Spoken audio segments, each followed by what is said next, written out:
സാമ്പത്തിക പ്രതിസന്ധി നട്ടം തിരികെയാണ് പാകിസ്ഥാൻ. കടുത്ത പ്രതിസന്ധികളാണ് ഇവർക്ക് മുന്നിലുള്ളത്. ഇതിനിടയിലാണ് ഇന്ത്യ ചൊറിഞ്ഞ് വലിയ പണി വാങ്ങുന്ന ഘട്ടത്തിൽ അവർ എത്തിയിരിക്കുന്നത്. പെഹൽഗാം ആക്രമണത്തിൻ്റെ പശ്ചാത്തലത്തിൽ അതിർത്തി കടന്നുള്ള ഭീകരതയ്ക്കെതിരെ കടുത്ത നടപടികൾ സ്വീകരിച്ചു വരികയാണ് ഇന്ത്യ.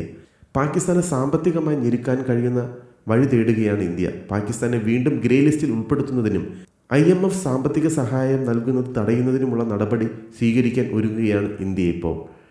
രണ്ട് നടപടികളാണ് ഇന്ത്യയുടെ ഭാഗത്തു നിന്നുണ്ടാകുക. പാകിസ്ഥാനെ ഫിനാൻഷ്യൽ ആക്ഷൻ ടാസ്ക് ഫോഴ്സിൻ്റെ ഗ്രേ ലിസ്റ്റിൽ തിരികെ കൊണ്ടുവരുന്നതിനുള്ള നീക്കം, മറ്റൊന്ന് അന്താരാഷ്ട്ര നാണയനിധിയുടെ സാമ്പത്തിക പാക്കേജ് മരവിപ്പിക്കുക എന്നതുമാണ്. ആഗോളതലത്തിൽ കള്ളപ്പണം വെളുപ്പിക്കൽ, തീവ്രവാദ ധനസഹായം എന്നിവ നിരീക്ഷിക്കുന്ന സ്ഥാപനമാണിത്. Financial action task force grey ലിസ്റ്റിൽ ഉൾപ്പെടുത്തിയാൽ പാകിസ്ഥാനിലേക്കുള്ള വിദേശ നിക്ഷേപങ്ങളിലും അനധികൃത പണമൊഴുക്കിലും നിയന്ത്രണമുണ്ടാകും. പാകിസ്ഥാൻ ഭീകരതയെ പ്രോത്സാഹിപ്പിക്കുന്ന രാഷ്ട്രമാണെന്ന് ഇന്ത്യൻ വാദങ്ങൾ ലോകരാജ്യങ്ങൾ ഇതിനോടകം തന്നെ അംഗീകരിച്ചതാണ്.